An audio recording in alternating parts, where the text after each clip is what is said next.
This is Tatiana Hollander with Screen Rant. We're at Comic-Con with the minds behind Harley Quinn. Welcome back. Last time we saw you, no one had seen Harley Quinn yet. It's been like 3 years. What is the new experience like? So back in 2019, when we premiered the show, we had been working on it since like 2017. You know, animation takes a bit, and we'd been working in a vacuum. So nobody knew what to expect. We had feelings as fans of how people might react, but that was it. And butterflies when we premiered it, Indigo Ballroom, in front of like 3,000 people or whatever. I almost shit my pants. He's not. I'm not joking. And you are not someone who shits your pants. No, that's right. I am someone. Unlike Lex Luthor, I am someone who shits his pants. But now we've had 3 years or so of knowledge of the show, of world building and all of that, and people have opinions, and it was like we were jittery again last night, wondering what people were gonna think. So yeah, last night at 10 o'clock we showed the first two episodes of season 3, and the response seemed great, and it seemed like we kind of picked right back up where we left off, and I think people are going to be pleased this season. I hope. I hope so too. I mean, I'm already pleased, even though what I'm not pleased about is the wait. It has been almost as long since season 2. Yes. Yeah. But thankfully, you have assuaged us with Harley Ivy. We have. That's right. Our ship has come to fruition. Yes. What can you tell us about them moving forward in season 3 as a couple, a not so perfect couple, but still, deeply in love? Yeah, I mean, as we've said before, everyone rest assured they will not break up. We're not going to break up the couple. But as any couple where one person is the psycho and the other one is Ivy, there's going to be turmoil. But I think really this season is about thematically, it's like when you've been in bad relationships, how do you act when you're in a good one? And what kind of bad habits do you take from those bad relationships that then go into your good one and cause trouble?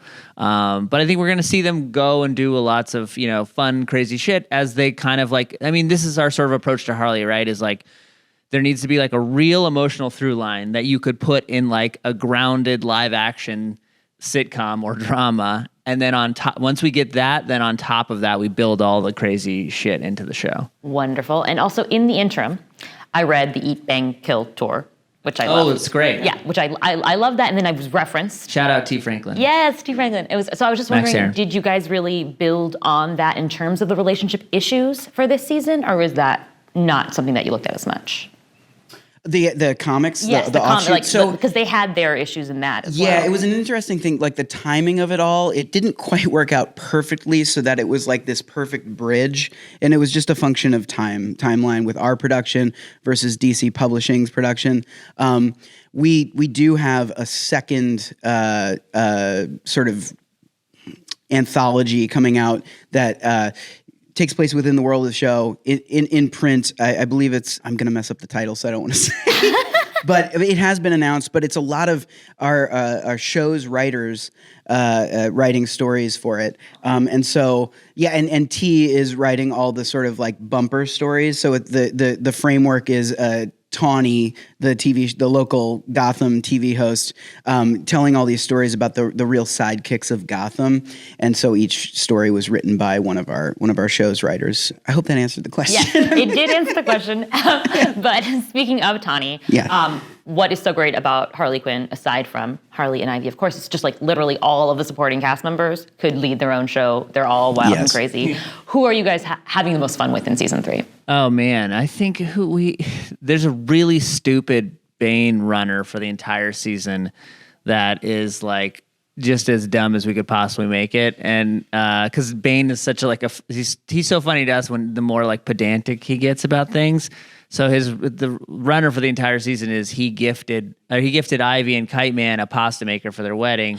They didn't, the expensive one, they didn't get married and he wants it back. And Ivy is like, fuck you, it's ours. Like, that's so rude. Why would you ask for that back? And it's just him over the course of the season, like dealing with the ramifications of that. That one for me is fun. Yeah. Couple of ones for me. Frank the Plant plays a much larger role this season. He is very integral to season 3. And then also Nightwing is a new addition. And it's funny, that's one of the characters that I was really nervous about because our interpretation of him for our show is much more of a brooding kind of emo, like it's sort of riffing on like the Titans series version of Dick Grayson, and like, who's kind of antithetical to the Dick Grayson in the comics right now. And I love Tom Taylor's run on the comics right now. I think it's fantastic, and I think a lot of people love that. So we were doing this like concurrently, and I'm like, oh God, are people gonna hate that we're showing like brooding Dick Grayson? But I don't know. Anecdotally, last night at the screening, people seem to really dig the Bat Family stuff. So he's trying to find his sort of place in the Bat Family, returning from Bloodhaven. Now Batgirl is in the Bat Family. He doesn't know her at all. Who is this, charlatan in the Batcave? And it's a girl. And, so we have some fun with that. Well, like you mentioned, that is kind of like riffing on the Titans one. Yeah. And I think that I love too, like the dialogue of the different versions of the DC universe. Like obviously you guys have Suicide Squad, like James Gunn is there. We have Amanda Waller. So is this just like another multiverse in your universe? Did James Gunn direct Suicide Squad? That's a really good question, actually. I think we had conversations like around this, but then it started like breaking our brains. And so did we ever decide on that?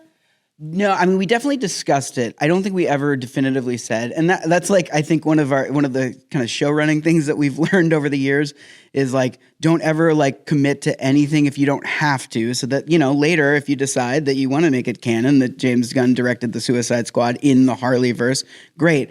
But I think in this world initially, he was like the Marvel guy. Like we had him making in outtakes. There is so there's a scene in the premiere of season 3. Clayface is auditioning for the Thomas Wayne biopic that James Gunn is directing. Clayface is struggling. In a last-ditch effort to be cast somehow or impress James Gunn, he turns into a vibrating chair, because he overhears James Gunn say that he has back problems. And then he's like, sit on me, please. And James Gunn sits on him, and he's the most comfortable chair that he's ever sat in. And one of the lines that ended up on the cutting room floor was James Gunn saying, "Oh my God, it's like Thanos snapped and I can feel my anus again." And then Clayface is like, "Who's Thanos?" And then we're out of the scene. We thought it kind of broke the world, so we didn't keep it in there. But the audio exists somewhere. I love that. I mean, there's like headlines there like, "Oh my God, Harley Quinn is saying the Marvel Universe is not popular." And you're like, no one knows who Thanos is and Harley Quinn. Oh God, I would have brought it. We don't want to start any beefs with Marvel. Yeah, we every time we talk about like that, we were trying to be really careful in this in this sort of like story about Clayface and doing this Thomas Wayne biopic, that it would actually exist in the world, because at a certain point we were like pitching this idea of like, oh, what if they were like making an actual like movie about the Joker within the world, and Harley doesn't like who's cast as her, but then it became a kind of too meta, and we brought it back. Yeah, I see where you were going with it. I see the vision, though. And in this version, Billy Bob Thornton plays Thomas Wayne, and Billy Bob Thornton voices himself as Thomas Wayne. Is iconic, meta. I love that. Now, you mentioned Batgirl earlier, and I love Brianna Coco, and I love Brianna and Kaylee together. Yeah. So what is that experience like? How different are they in life?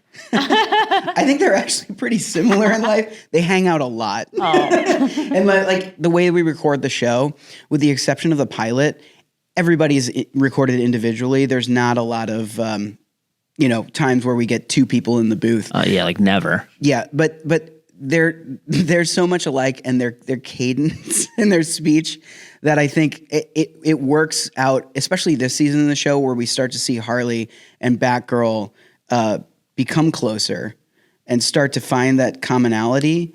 I think it really underscores that theme and that idea with those two characters, that they are kind of sisterly, because they literally are.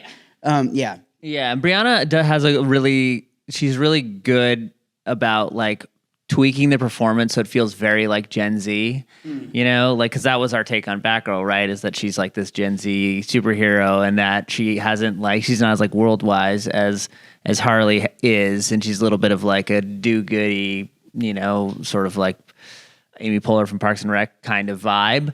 And Brianna really like nails that. She puts the spin on it so like you make sure it doesn't feel like, oh, this sounds so much like Kaylee because they're so similar. Of the new elements in season 3, what is your favorite thing to be introducing to the audience? The thing I'm really looking forward to is kind of in the middle of the season, we find out who our antagonist is for this season, who the big bad is. And I think it's going to surprise some people. And I don't think it's been done before in the DC universe, in the entirety of the DC canon. So, maybe it'll be polarizing. I don't know. I think it's pretty fun and unexpected. And that's what I'm looking forward to. Okay. What am I looking forward to the most? Nothing. Finishing production. No, we're done.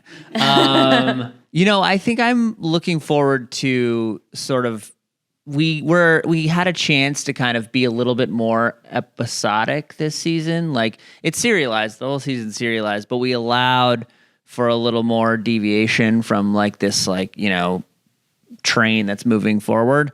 And so we do a couple episodes that are not in Gotham. Well, one specifically that's not in Gotham that I think is really fun, and it allowed us to like play with Nora Freeze a little more. Yeah. And I love Nora Freeze. I think Rachel Dratch's performance of Nora Freeze is so funny, and she's so funny. And I don't know, that character also, like, whenever we get to play with a character who maybe has never really had any sort of center stage moments in the comics or in any run, or has been like a character who only exists in so much as they like serve another larger character, which is kind of what Harley was at the start. We like taking those characters and then giving them their own center stage moment. And we did that a bit with Nora in one of the episodes. And so I'm really excited for people to see that one. As a Nora Freeze stan, I am also very excited for great. this. She just wants to party. She's frozen for 25 years. Now she wants to fucking party. As she should. So then finally, I know season 3 literally is not even happened yet, but season 4, are we going to be able to get it? Is it going to happen, not 2 years from now? What are our thoughts? I mean, we're hopeful.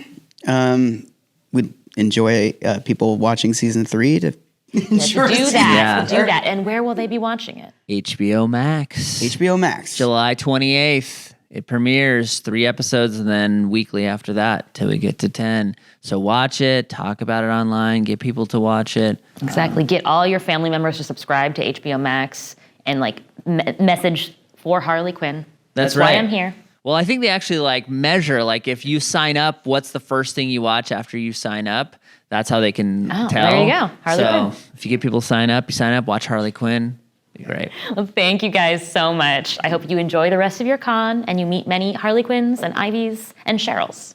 I want to meet a Cheryl. If we find a Cheryl, if anyone out happy. there cosplays as Cheryl, please send us pictures. That will be the pinnacle of our careers. Yeah, it'd be fantastic. Thank you guys. Thank you. Thank you very much.